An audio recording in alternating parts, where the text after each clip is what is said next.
हमारे पास एक क्वेश्चन है, a particle of mass m is moving around the origin with a constant force F pulling it towards the origin.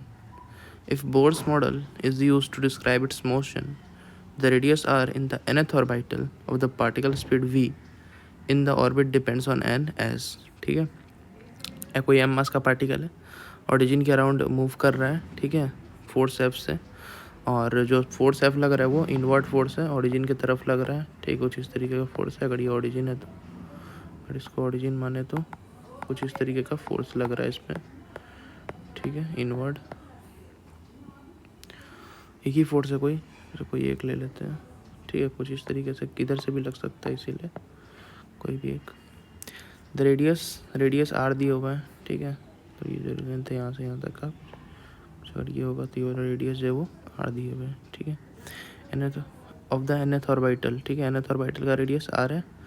ये orbital छोटा छोटा orbital होगा, ठीक है, और ये जो होगा कोई एनथ ऑर्बिटल होगा, इसमें से इसका रेडियस क्या दिए हुए है, आर, ठीक है। तो जो पार्टिकल का स्पीड होगा v उस ऑर्बिट में किस पे डिपेंड करेगा और किस तरीके से डिपेंड करेगा वो हमें निकालना है, ठीक है। तो सबसे पहले तो इसको हटाते हैं।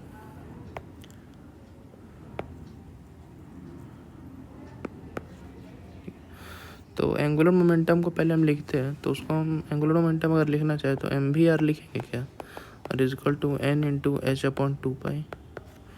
ठीक है। और अगर यहाँ से v हम निकालना चाहिए, क्योंकि हमको मेन जो मकसद है वो क्या निकालना है, v, इस पार्टिकल का स्पीड निकालना है, ठीक है। तो अगर यहाँ से v लिखे तो वो क्या लिख सकते हैं, N H upon 2 pi mr, ठीक है।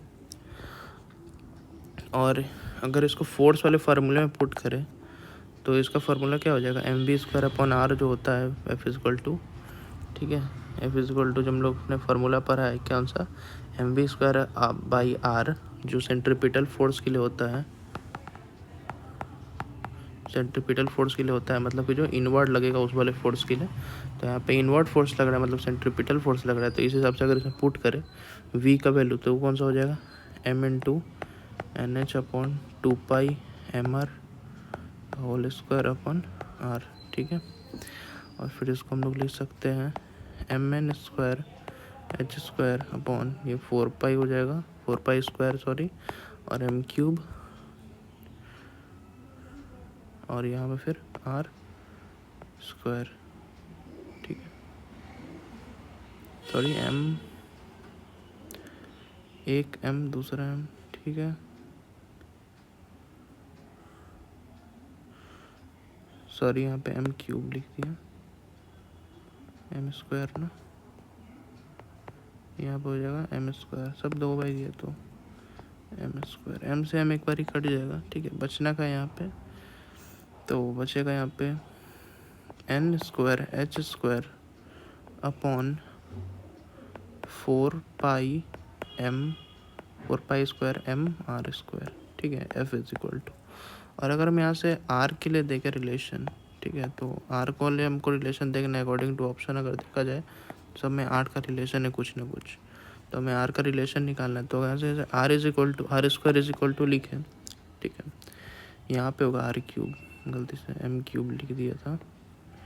ठीक है, आर क्यूब होगा यहाँ पे,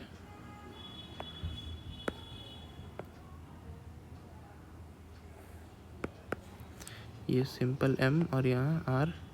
क्यूब, ठीक है। तो यहाँ से R cube is equal to क्या हो जाएगा, H square upon 4 pi square M F, ठीक है, सारे पावर को एक साथ ले जाते ऊपर, तो यहाँ पे हो जाएगा 1/3, और इंटू एन पे पावर क्या था, तो 2/3, एन को अलग कर लेते क्योंकि हमको एन के साथ ही रिलेशन चाहिए, ठीक है। तो ये वाला तो कांस्टेंट हो जाएगा, इससे कोई फ़र्क पड़ना नहीं है, मतलब कि आर क्यूब जो है वो किसके प्रोपोर्शनल होगा, तो 2 पे पावर 2/3 के, मतलब कि आर किसके प्रोपोर्शनल होगा, तो एन की पावर 2/3 पे, ठीक है। ये आर का ही वैल्यू लिखा था ना, आर,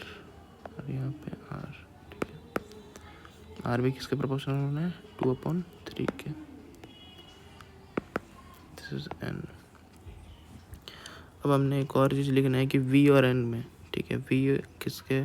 कितना प्रोपोर्शनल होगा एम के, क्योंकि वी और एन का रिलेशन भी हमको लिखना है यहाँ पे, ठीक है। तो वी और एन के रिलेशन के लिए हमको यहाँ से वी पे का वैल्यू पता है, ठीक है, और एन का भी कुछ वैल्यू पता है। तो इस वाले फार्मूले में लिखते तो M V R is equal to N into H upon 2 pi लिखेंगे क्या, और यहाँ पे फिर एम वी इंटू आर का value H square upon 4 pi square M F into, sorry इस पे पावर 1/3 और एन पे पावर 2/3, ठीक है, is equal to N into H upon 2 pi लिखेंगे। और फिर अगर यहाँ से v लिखना चाहे तो एच अपॉन हो जाएगा 2 पाई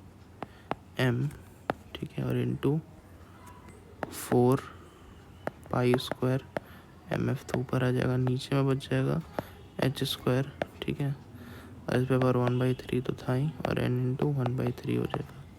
ठीक है। मतलब कि v जो है किसके प्रोपोर्शनल है, तो n अपॉन 1/3 के, ठीक है, और r किसके प्रोपोर्शनल है, तो n अपॉन 2/3 के। मतलब कि हमारा करेक्ट ऑप्शन जो है यहाँ से 3 नंबर आ रहा है, तो 3 इज़ द करेक्ट ऑप्शन।